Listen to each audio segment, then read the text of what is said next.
Assalamualaikum everyone. Welcome to Umrah Stories podcast. In this podcast, we will be sharing with you our Umrah experience and Umrah related topics. And today, our second episode, we will share with you the common question that someone might ask or might question themselves. Should we masuk Mekah dulu ataupun Madinah dulu? Jadi Hani prefer masuk Mekah dulu atau masuk Madinah dulu? Kalau Hani personally, I prefer Madinah. Madinah, kenapa Hani? Okay, sebab Madinah ni sebenarnya kan actually banyak factor why I prefer masuk Madinah dulu to compare with Mekah. One of the reason or the very important reason for me is Madinah ni bila kita masuk dulu untuk tujuan buat umrah kat Mekah tu is to respect ataupun beradab lah dengan Rasulullah SAW. So I prefer masuk Madinah dulu because of the number one factor which I just sebutkan. And then for Madinah for me is more relax. So macam lebih tenang di Madinah. Macam kita kan busy dekat Singapore, like our schedule so tight, and then our lifestyle is very fast paced, very stressful and everything.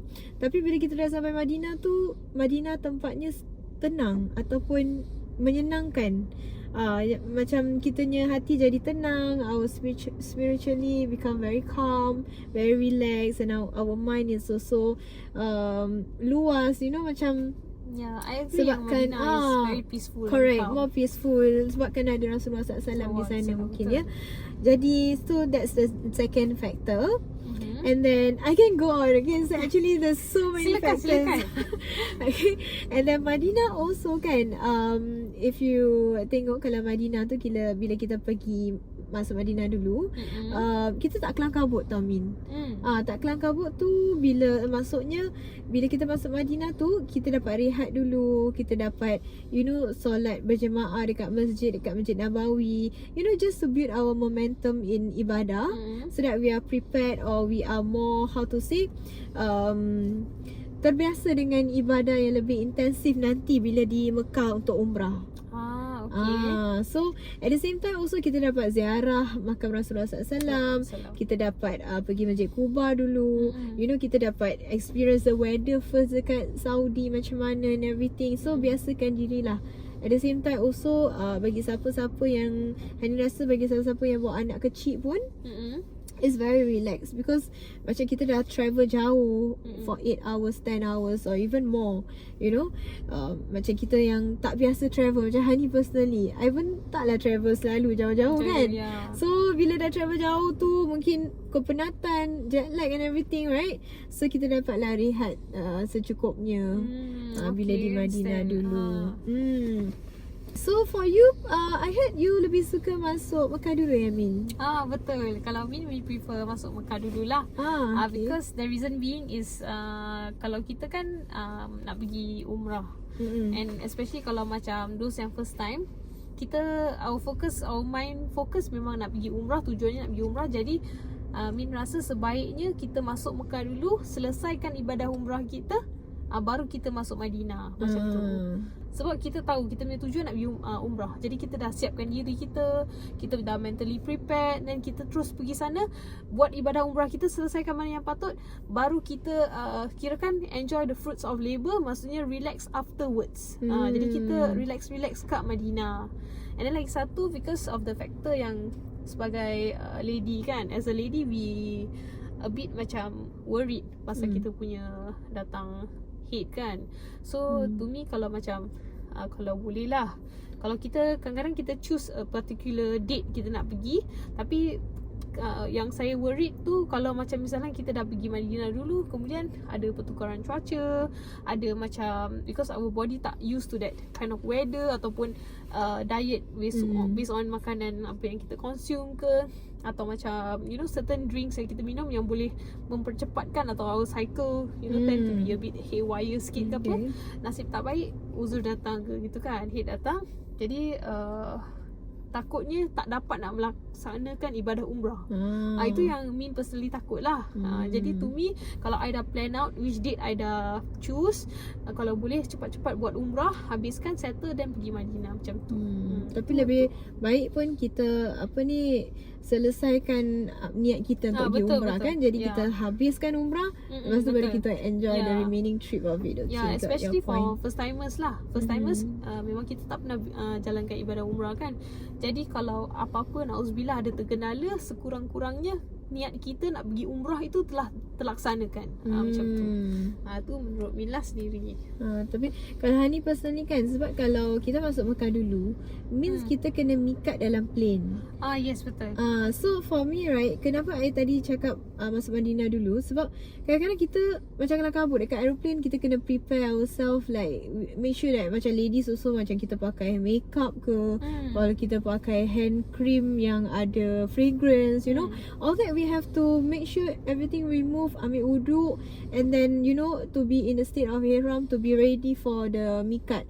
Itu yang I rasa macam a bit kelang kabut. And maybe macam takut kalau kita terlanggar pantang larang and everything, baru saja nak start, belum lagi kita buat umrah tau, dalam pantang larang takut terkena and everything, so kena bayar dam and everything. So you know, itu ada a bit hassle I would say. Yes, correct. Actually bukan hanya pasal pantang larang kita ada orang worried pasal dam. Actually pasal dam ni orang kata it's just kira macam bayar lah. Certain people tak ada concern pasal duit.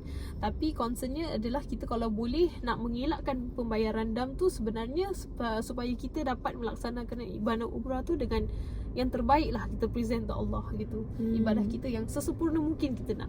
Yes, betul lah ni punya concerns is valid. Because kalau kita kat aeroplane tu, kita kalau turun Mekah dulu, kita nak kena mikat kat aeroplane, lepas tu kemudian turun terus buat ibadah umrah. Satu point, because ibadah nak mikat kat aeroplane tu ada orang a bit kupu kapar sikit lah. Sebab keadaannya kat ini, you know, within a short period kita nak kena sedia untuk mikat, and then after that kita nak kena bersedia dalam keadaan kita punya pakaian kena sempurna, tutup aurat dan sebagainya. Bagi lelaki tu jangan cakap lah, lagi nak kena tukar ihram dan sebagainya. Betul. Persiapan tu kalau boleh sebelum kita naik plane. Jadi daripada rumah sendiri kita nak ensure yang baju kita yang kita pakai ni tak ada wangi-wangian. So, me kalau I dah macam niat nak pergi umrah tu, my mindset memang dah tanam that niat daripada sebelum pergi sana lagi. Dari Changi Airport. Daripada Changi Airport itself. You dah prepare. I dah prepare. Jadi to me I dah prepare awal, so I tak worried. Yang tadi Hani cakap masuk Madinah dulu kan, sebab supaya kita dapat berehat, and then kita tak rasa macam jet lag ke apa. Bagi Min pula mungkin to me lah, kalau I nak pergi umrah, normally I akan ambil cuti mungkin 1-2 hari sebelum. So I akan rehat dulu secukupnya, dan kemudian bila pergi sana berangkat, kita terus buat umrah. Jadi insyaAllah tak adalah rasa macam penat baru sampai. InsyaAllah okay. Jadi kita, it's actually I think it's all about the mind lah. Kita dah set our mindset to it. So kita, and also we are very excited untuk buat umrah. Jadi macam okay, tu untuk Min lah. So macam kalau Min prefer masuk Mekah dulu lah. Macam Hani prefer masuk Madinah dulu kan. Correct. So I actually want to know, I dah dengar tadi Hani dah cerita kenapa masuk Madinah dulu, is all the benefits lah that you have listed. Tapi I nak tahu, is there any pain points yang Hani personally face sampai Hani rasa macam lebih baik masuk Madinah dulu, macam tu. Okay, so actually I have experience last year. When I pergi umrah, I actually masuk Mekah dulu, and then baru masuk Madinah. So what happened is that kita daripada Mekah dah habis buat umrah, semua dah selesai, and then kita pun dah wadak lah. So basically bila kita dalam state of wadak, ataupun bila kita dah wadak ni, ada pantang larang. Bagi siapa yang mendengar, yang tahu, dah belajar khusus semua akan tahulah pantang larangnya wadak. So antaranya kita tak boleh ambil gambar, kita tak boleh membeli belai and everything. You know, kita masih dalam tanah haram. And what happened is that kita daripada Mekah tu kita pergi Madinah naik speed train. Ataupun the HHR lah, Haramain high speed rail. Then so what happened is that dia punya station tu, ataupun the train station, is actually dekat tanah haram tau. Do you know that? Yes, betul tu. So dia masih dekat tanah haram. Jadi bila kita sama ada kita tengah tunggu our train, kalau kita dalam perjalanan and everything, tetap pantang tu masih valid sampai kan kita keluar daripada tanah haram. Okay. Jadi for me, I need to be we have to be on standby before our train punya departure. Was like 3 hours before, or like maybe 4 hours before. Means you need to be at the station itself. Correct. Yeah. About 3 hours lah before so departure. 3 hours tu masih dalam pantang. And then dekat station tu, as you know, ada jual barang-barang, ada souvenir shop. You know, kita tak boleh membeli benda, tak boleh ambil gambar, tak boleh sedekah, and kita tak boleh sedekah kan? Yes. So masih macam, you know, it's a bit tight. It's a bit, how to say, kena jaga ni semua. Pergaulan pun kita kena berjaga-jaga. Tak boleh macam melampau bercakap-cakap dengan jemaah yang lain yang bukan mahram and everything. You know, itu pun harus dijaga. In fact, sepanjang perjalanan, apalagi kita dalam ihram, you know. So sampai kan kita pergi keluar daripada tanah haram ke Madinah, baru rasa macam, you know, a bit lega. So I think there's a lot of like, macam for me lah, ataupun untuk siapa yang mendengar ni, macam there's things that you have to keep in mind when you are from Mekah dulu to Madinah. Tadi Hani cakap pasal tak boleh ambil gambar kan? Correct. One of the pantang larang. Teringat tau Min, that time ada jemaah, one of my jemaah, dia actually shared with us yang jemaah before this dia pernah ikut agency yang lain. Lepas tu one of the jemaah ambil gambar tau. Bila tengah wadah lah ni, tengah wadah ambil gambar, kemudian dia punya ustaz nampak. Dan dia punya ustaz cakap, panggil lah the two of them, cakap, you yang ambil gambar dengan you yang tukang ambil gambar, kena bayar dam. Sebab melanggar pantang larang wadah. Dan I dengar macam, ya Allah.